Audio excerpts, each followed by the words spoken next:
He was installed as the director of Iran's nuclear research center, which it was called NRC, and R&D management and research.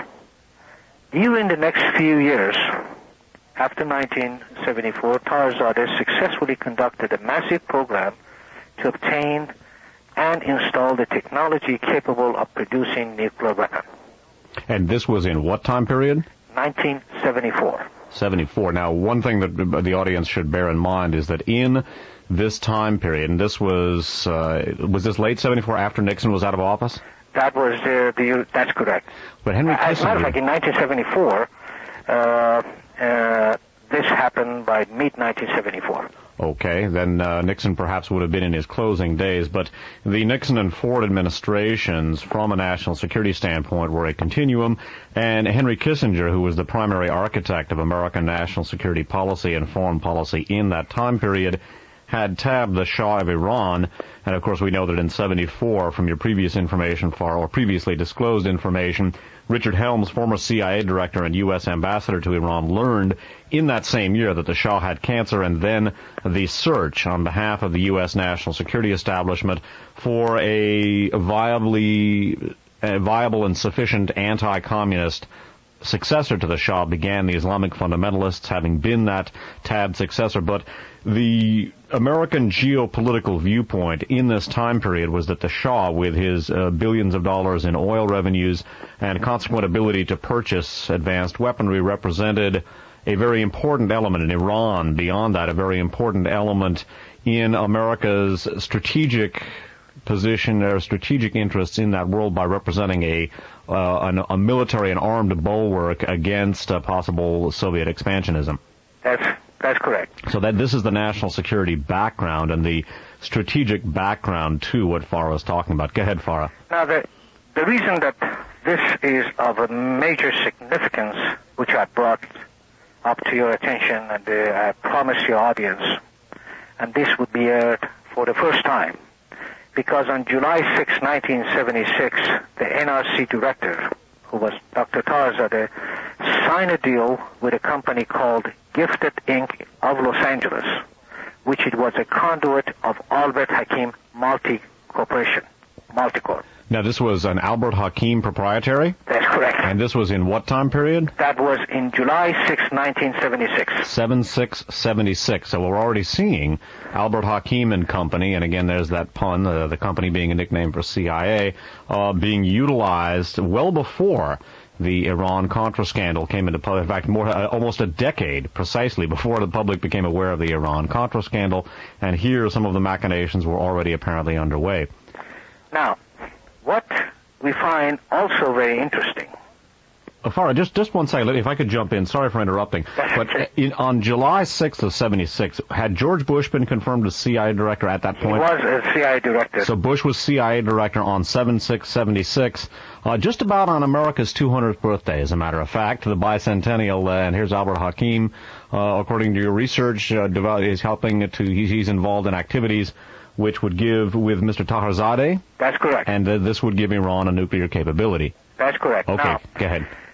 When this document was signed, there is a copy of the contract available, and there is also the pro forma invoice that it was sent to Dr. Tarzadeh in Iran. Copy of that, which it was verified by the Chamber of Commerce in Beverly Hills, is available.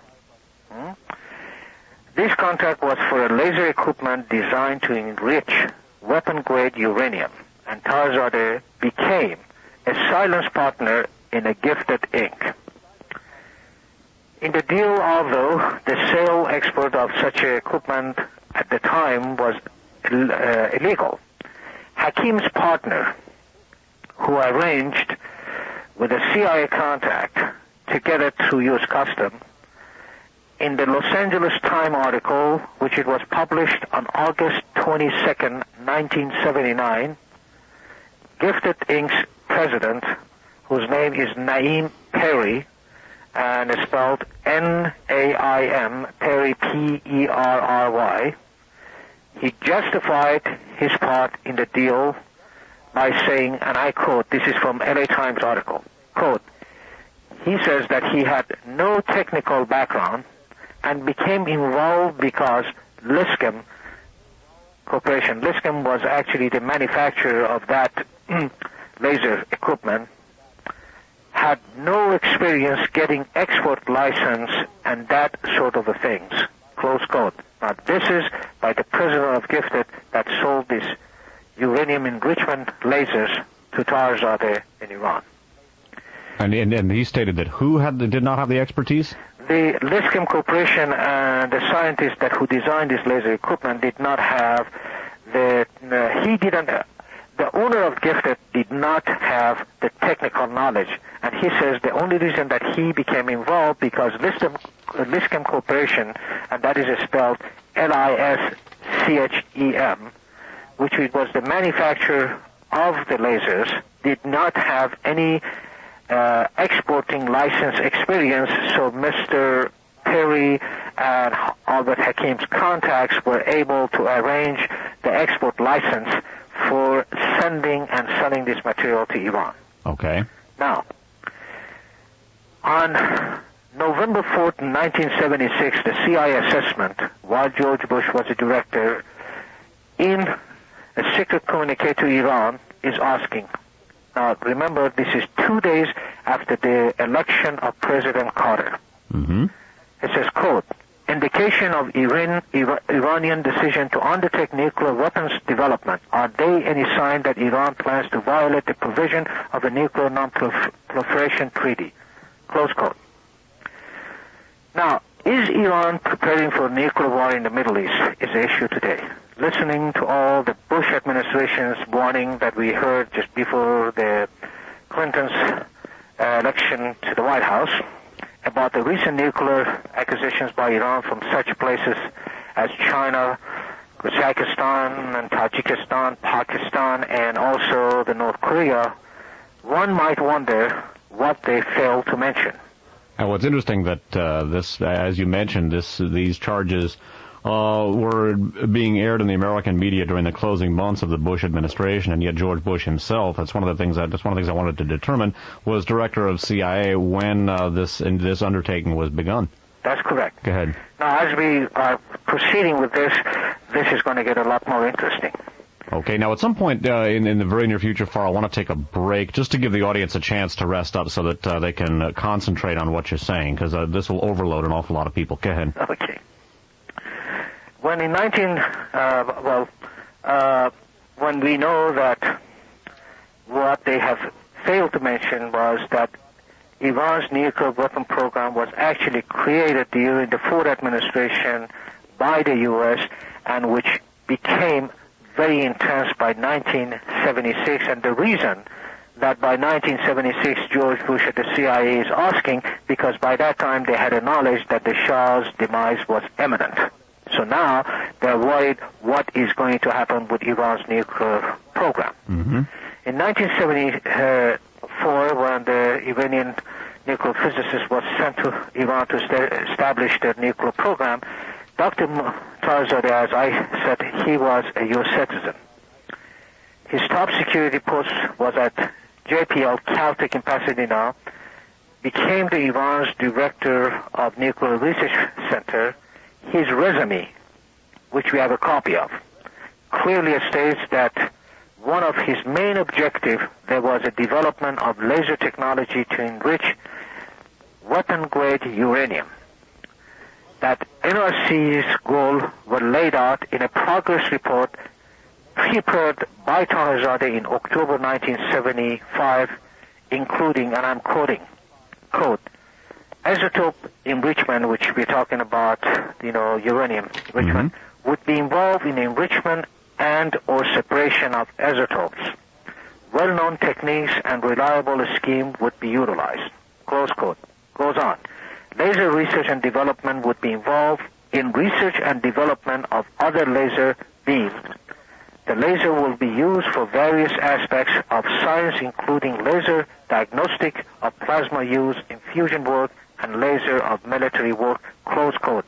That is in 1975. Okay, I'm glad you mentioned the time period because I was interested in that. Go ahead. Right. That is October 1975. On June 27, 1974, the New York Times reported a 10-year, $5 billion deal between France and Iran, which included 5 1,000-megawatt nuclear reactors. On March 4, 1975, a $15 billion economic agreement was signed by Iran with Henry Kissinger as one of the signatories on the behalf of the United States signing that. With a cookie jar full of money, Dr. Tarzadeh launched a major drive to recruit top nuclear scientists throughout the world, including of the United States, acquired supplies, and constructed facilities within Iran. He made acquisitions both not only in Europe but also in U.S., often enlarging his own bank account through direct kickbacks from some of the vendors, and I could name Maxwell in San Diego and Atomic Energy in San Diego.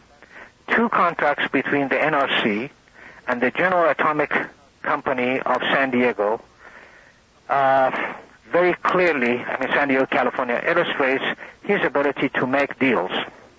And those contracts, I've got the contracts number, which is SPEL-76-1. These are all the contracts number on that contracts between him and General Atomic Company in San Diego. Okay, repeat that one more time. SPEL-76-1, and in parentheses is 4, provides for a sale of nuclear instrumentation for a 5 MW pool reactor. And another contract, which is SPEL-76-1, in parentheses 5, involved a service contract for the same. Okay. Now, what do you know, Fara, what this particular technology? So I know you mentioned that uranium enrichment technology was being sold earlier, and this was under the auspices of Albert Hakim.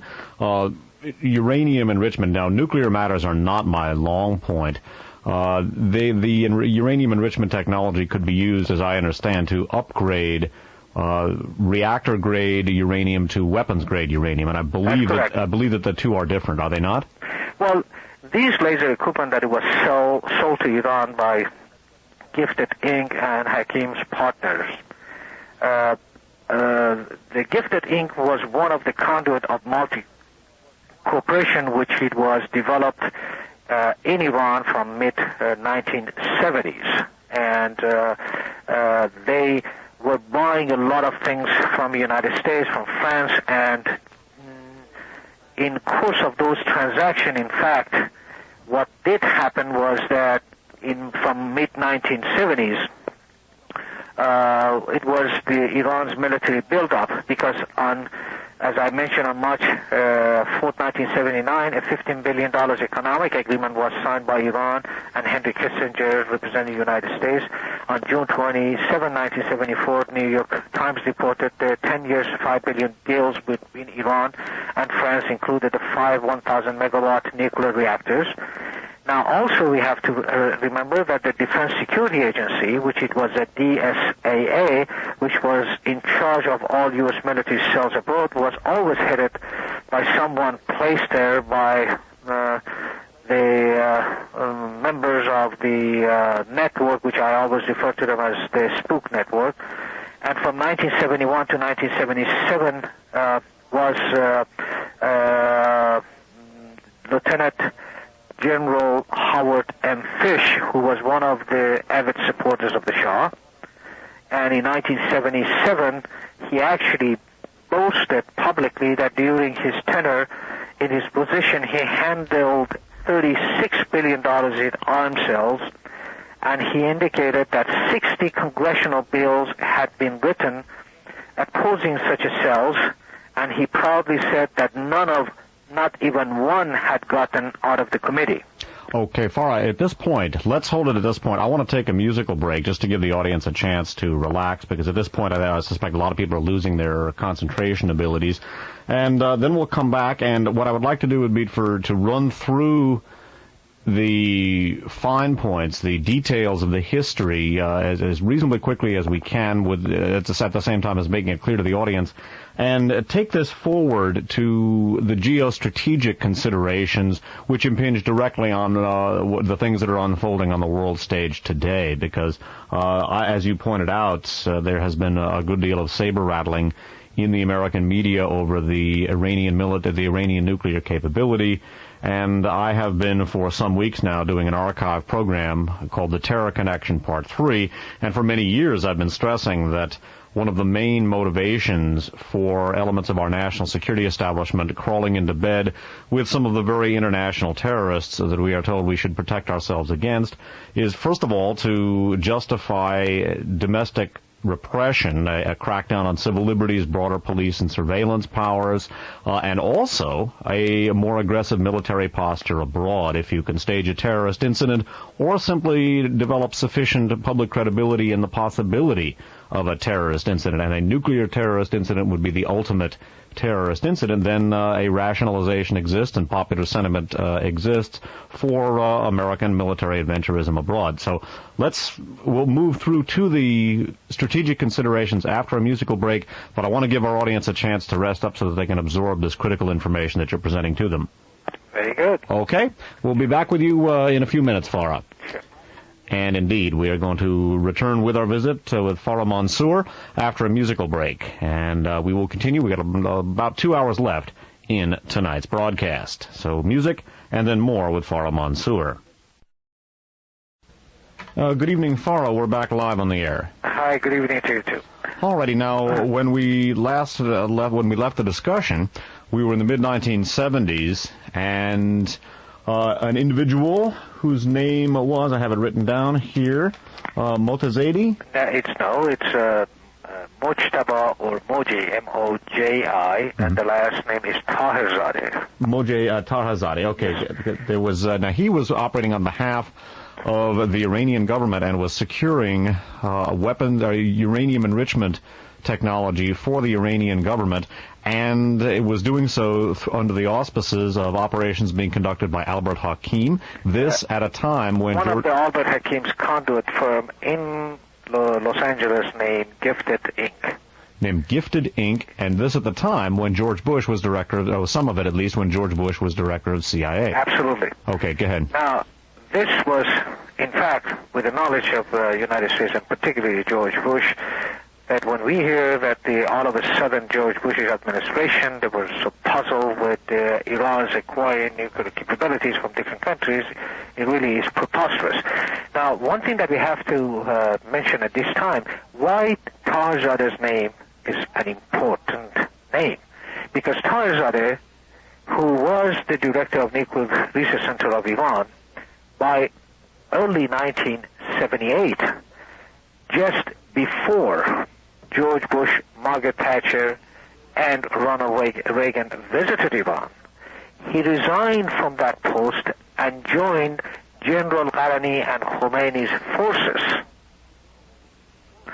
And later on, as Khomeini came to Iran on February 1st, 1979. Now, this Taherzadeh joined Khomeini? Of course. Okay, so in other words, basically, he's originally working for the Shah, and then he jumps to Khomeini. That's correct. According to conventional interpretations of Iranian history, at least what we're told in this country, that would be an extremely unlikely move to make, but as your research has indicated, one which, under the circumstances, makes only too much sense. That's correct. Now, the important part of this is that by the time when General Vali Qarani, who became Iran's chief military officer during Khomeini's first government, which it was the government of Bazargan, by February 12 of 1979. And once again, spell General Valani's name for us. Qarani is Q-A-N-R-A...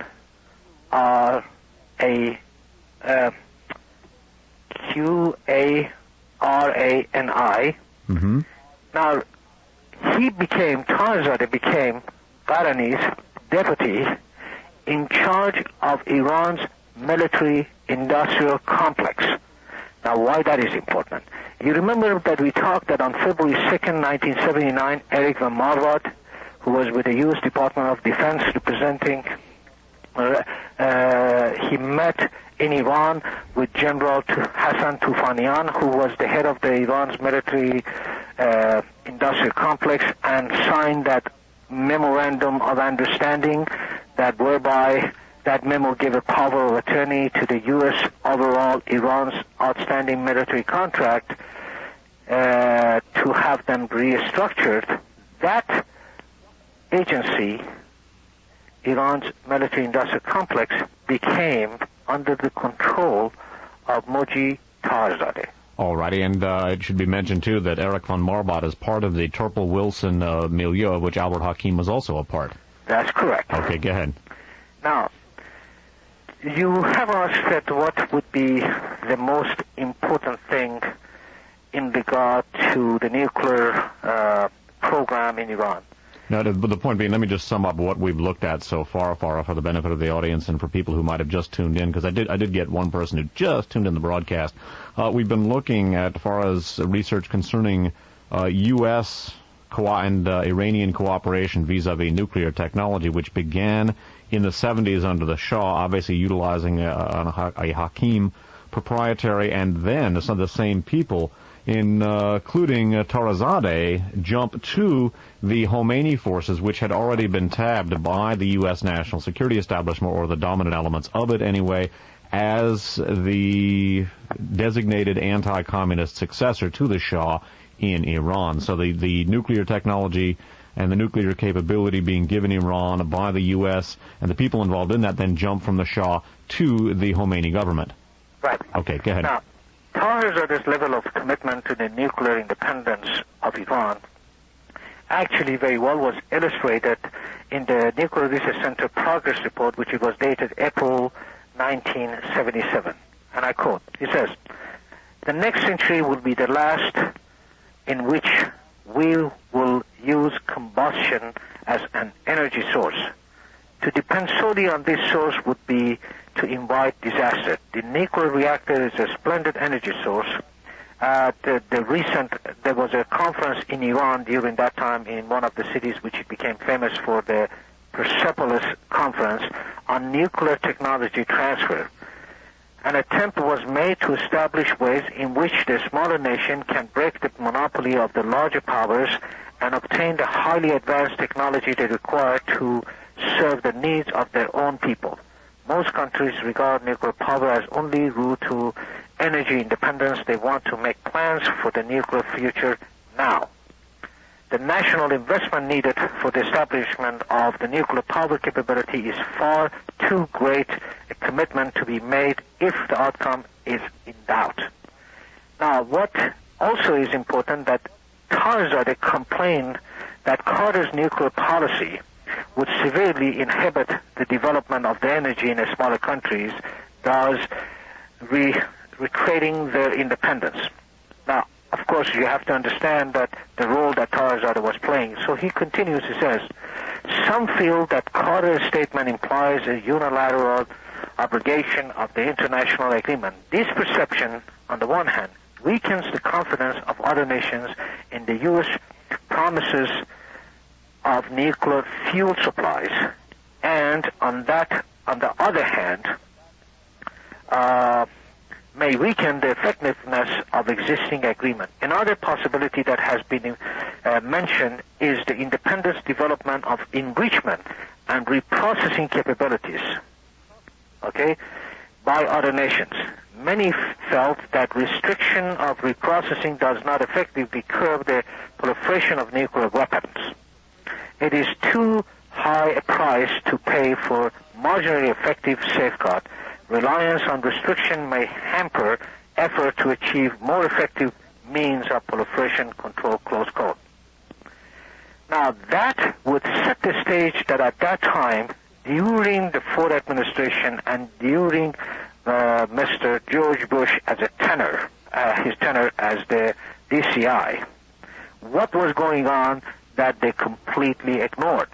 Now, what is significant is that the Tarzadeh's role, when he was an effective minister within the Khomeini's government, in August 22nd, 1979, an LA Times article reported by Robert Gillette, exposed this transaction during the Carter administration. And when was this article published? August 22nd, 1979. Okay. And subsequent to that, the major investigation by Carter administration went to effect. Even Senator Cranston and even the Atomic Energy Organization wanted to investigate to find out how this transfer of technology was implemented by United States and was sent to Iran, and what effect would that have on Iran's nuclear capabilities to actually obtain nuclear weapon. Now, at that time, Tarzadeh was an official within the Khomeini's government. Okay. What happens, very interesting, is that, of course, there were so many deals that was taking place behind the door. In early part of 1978, as Bush, Reagan, and Thatcher visited Iran, Tarzadeh sends a letter to a friend in United States, and he says this, and I quote, "I left NRC, which is Nuclear Research Center of Iran, for the reason you know, and that reason was to join Khomeini forces. My new job is not settled down yet, and that is the reason I have not been able to sign the contract I wanted. Are the lasers ready for shipment? The people at NRC are waiting for them. As far as I can judge, the professor they're talking about, Professor Erkins, who was the inventors of that laser equipment, is better not to come to Tehran at this time until situation is cleared up more." Now, that is right in the middle of the Iran revolutionary process. And what date are we? Because we moved up to... That would be in almost about May or June of 1978. Okay, and because we'd had an article from 8/22/79. That's correct. Which was only a few months before the hostages were taken. That's correct. Now, one thing that we find out quite interesting, on August 22nd, 1979, the article in LA Times dealing with the laser, which Gifted was involved, it includes, I quote, "Iran's National Atomic Energy Organization obtained financing in 1977 and 1978 for a small laser manufacturing firm in Los Angeles, from which Iran then purchased experimental uranium enrichment technology potentially useful in making nuclear weapons," close quote. Goes on. One university scientist expressed astonishment that this technology had been exported to Iran and said, "This should produce keen embarrassment for the United States government," close quote. It goes on. This is all a part of that article. Quote, "Enrichment is a term used to describe a process of concentrating the easily feasible form of uranium, U-325, to make a nuclear reactive fuel or atomic weapons." U-235, isn't it? I believe. Yes. U-235. Go ahead. Right. 325. Okay. Quote again. "Whatever the intention of Tehran Nuclear Research Center, it is then Director Dr. Mojtaba Tarzadeh appeared to attach especial importance to these laser transactions." Goes on. 2 weeks after Tarzadeh's July visit, Liscum was reincorporated in California with new officer, director, and financier Naim Perry. Naim Perry was a long-time friend and partner of Albert Hakim in Multicorp, which they had so many conduit corporations that they were involved in purchasing different material for Iran during Shah's regime, and later on also they were involved with selling different things to Iran during Khomeini's regime. Okay, now this individual's name was Perry? Yes, P-E-R-R-Y. Okay. By the way, I'm almost positive. I think you're probably looking at a typo because I don't know. Again, I'm not an expert on nuclear matters, not to pick nits, but I think it's U-235. I don't think there is a U-325. Okay, that may very well be. Probably you're looking at a typo. But I just mentioned that because there are people who will focus on that and ignore everything else that you said the whole interview part. Say, see, but there's no such thing as U-325. Anyway, go ahead. Okay. Yeah, there are a lot of jerks around. Go ahead. To two of the engineers, Erkins, who was actually the professor responsible for that, is hired to design the lasers and other equipment. Financial arrangement with Iran were to include stock and payments of cash to Iranian officials to facilitate the transaction, an allegation Perry and Erkins vigorously denied. And how was Erkins' name spelled? Erkins is capital E-R-K-E-N-S. Okay, and he is associated with Perry. Perry is involved with Albert Hakimi in a company called Multicorp? That's correct. Okay, go ahead. Well, not surprisingly, Tarzada was, after that article, supposedly he was arrested in Iran, Iranian Provisional Government of Bazagan, and he was supposed to be executed, Tarzada. However, Tarzada escaped, and he went to Pakistan, where he received a new U.S. passport. Remember that all during this time, Tarzadeh was an American citizen. In December, he arrived in Washington, D.C. for debriefing by the CIA. Okay. In December of 79? That's correct. Okay, and so this is after the hostages have been taken from the U.S. Embassy. That is correct. Okay, and Tarazadeh at this point is working for the Khomeini government. Yes. But he is a U.S. citizen. Right. Okay, and he comes to the United States. Yes. Okay, and what transpired then? Now, the timing of exactly when Tarazadeh came to United States, arriving in the United States, is not very clear. However, what is clear, before he returned to Los Angeles, because he used to live in Los Angeles, he had two daughters living in Los Angeles. They were teenagers at the time. He sends an interesting telex. And the telex number that he sends it to Iran is 859424-5. And the comeback number for that was INITXG. Now, he uses a name which I believe that is a code name. He says, "Dear Mr. Shamlo." Now, this is SHAMLOO. We have been able to obtain a copy of that. It says, "I have not heard anything from Tehran, especially when telephone conversation is very difficult. Washington," now he's referring to CIA, "is waiting for our news which should come from Tehran. My telephone number is so-and-so." And goes on, "People here have only one thing in mind at this time, regard Tarzadeh, and that one thing were the hostages." Close quote.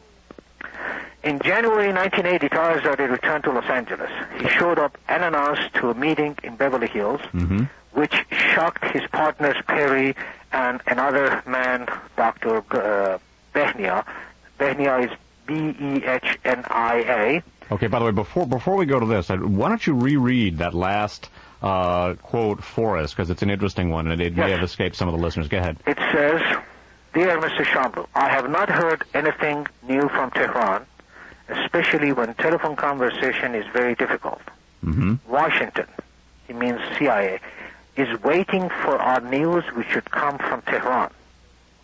My telephone number is so-and-so. People here have only one thing in mind at this time. Regards, M. Tarzadeh." Okay, so in other words, Tarazadeh is communicating with people vis-a-vis the hostage situation. That's correct. Okay. When he arrives in Los Angeles in January 1980, that really shocked his partners, Dr. Behnia and Perry, which they were partners with Albert Hakim in Multicorp in Iran, and there are documents to prove that. Now, what is surprise to them, because Tarzadeh's arrest in Iran while the investigation in the United States was going on by Justice Department, and at that time, by the way, I knew this transactions, and I had some of this knowledge during that time, which I volunteered to an attorney in Los Angeles who is at the present time a judge within the Superior Court in Los Angeles to testify before the Justice Department fraud section with all the documents that I had. Nothing came out of it later on. And the reason that they were surprised to see him, because they were afraid that if Tarzadeh gets over here from Iran, that would jeopardize their position, and they may be called before the Senate committee, which it was headed by Senator Cranston and Justice Department. That would cause a lot of embarrassing situation, and they have to answer a lot of questions, including but not limited to fabricating even the U.S. custom documents to get those lasers transferred and shipped to Iran. During the nervous meeting that followed, all three agreed that the President Carter and his policies were to blame for all the losses. Tarzadeh complained bitterly that he had barely escaped with his life and had to leave everything behind, including his new wife. This in Iran. That's correct. Which would sound, from what you presented to us so far, Fara, to be a less than honest response in that he was apparently, according to your research, in bed with the Khomeini regime the whole time and therefore would not have been in danger. Am I interpreting what you're saying correctly? Correct. Okay, that's correct. Go ahead. They were very concerned about the U.S. government investigation, particularly the one by the Justice Department fraud section. Dr. Behnia, during that meeting, had stated that if all went according to plan, the investigation would be taken care of, and the Republicans would be back in the White House. Repeat the last two items again, because it places all of this again back right in the middle of the October surprise machinations. That's exactly, precisely, you hit it right on the nose. Okay, go ahead. Dr. Behnia, B-E-H-N-I-A, stated that if all went according to plan, the investigation would be taken care of, and the Republicans would be back in the White House. Tarzadeh concurred that there were plans afoot that with cooperation of the Iranian would certainly remove Carter from the office. Following this, Tarzadeh sent a telex, another telex to Iran, telex number 213387, and the comeback number is M like in Mary, F France, A Apple, R Robert, to his new wife in Iran, advising her to immediately wrap up all personal financial matters to collect something from Atomic Energy Organization of Iran and send it out of Iran as soon as possible. A short time later, and with a period, August 1978, December 1979, missing from Mr. Tarzadeh's his own resume, because in his resume there is no mention of the role that he played in Khomeini's government. Tarzadeh landed on his feet in a new top security job at TRW in Torrance, California. What year was this? That is 1980. Well, that's a very interesting place for someone like that to wind up. Not surprising, but... That is exactly correct, because in his resume he has got two top security clearance. His clearance, I believe, is K, which is for nuclear program, and another one is DOD, which is a Defense Department. Okay? And as predicted, the Republican did regain the White House, and the U.S. government investigated were all stopped by Reagan administration. Protection of gifted by the government extended beyond the suppression of the investigation. In fact, due to internal contract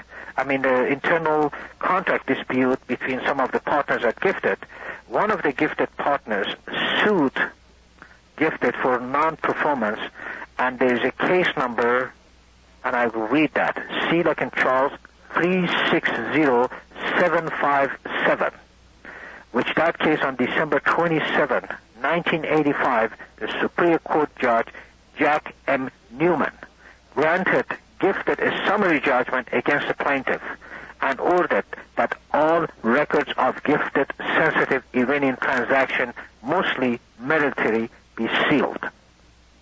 This is on record. Mm-hmm. They can go, anybody who's interested, they can go and look that up. Now, why this is important? Number one, because now we realize that the role of Mr. Albert Hakim and also his partner. Now, one would probably be surprised and say, well, who is Dr. Behnia, and how would we know that these things did exist? Now we go back.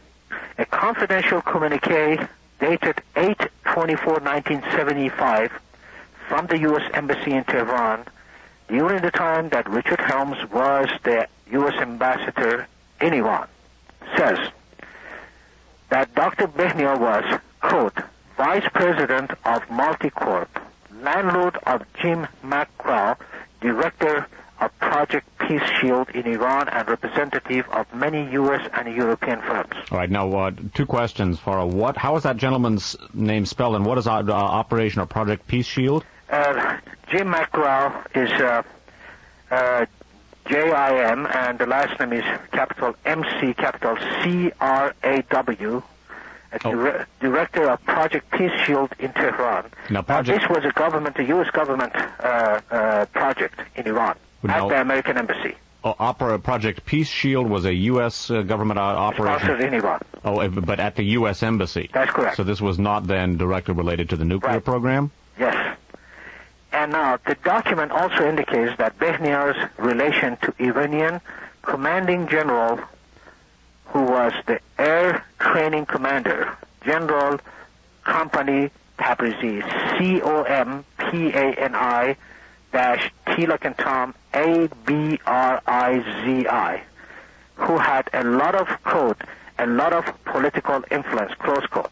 Now, why are these things all important? Because Hakim and his partner created a network of influential Air Force generals as their silence partner to secure cells from Iranian Air Force. Now, one of those Air Force generals was Air Force General Shapur Azarbarzin. Is S-H-A-H-P-O-U-R, and his last name is spelled A-Z-A-R-B-A-R-Z-I-N. Alrighty. Shapur Azarbarzin, General, became Khomeini's first Air Force General. You remember we talked about Qarani talking to General Fardoust, and General Fardoust picked up the general for the head of the Air Force and head of the Navy and head of the SAVAK and also the ground forces. Right. Azarbarzin was one of those individuals. Okay, and he was previously one of the people who had connected with them. Okay, and he was involved with the American project to stimulate weapons sales to the Iranian Air Force? That's correct. Okay. He was actually one of the people in charge of buying all this. All right. Now, Shapur Azarbarzin, he shares offices with Naeem Perry at the present time in Beverly Hills, California. Right now? Right now. And so this fellow's now in the United States? That's correct. Fascinating. All right. Now, he became Khomeini's first chief of staff in February 1979, and he lives now in West Los Angeles and shares offices with Naeem Perry. Now, there was another general, there are quite a few, I don't want to throw a lot of names, but however, Multicorp, which was a parent company to many subsidiaries, privately procured advanced technology and military hardware for the Shah's Royal Air Force. For example, it was this matrix that negotiated the sale of $500 million IBEX electronic information gathering surveillance system, which could have used to gather information about dissident within Iran as well as the activities of other nations on the Persian Gulf. This IBEX project was a CIA-controlled unit for Rockwell International, whose chief security officer was none other than our good friend, Gene Wheaton.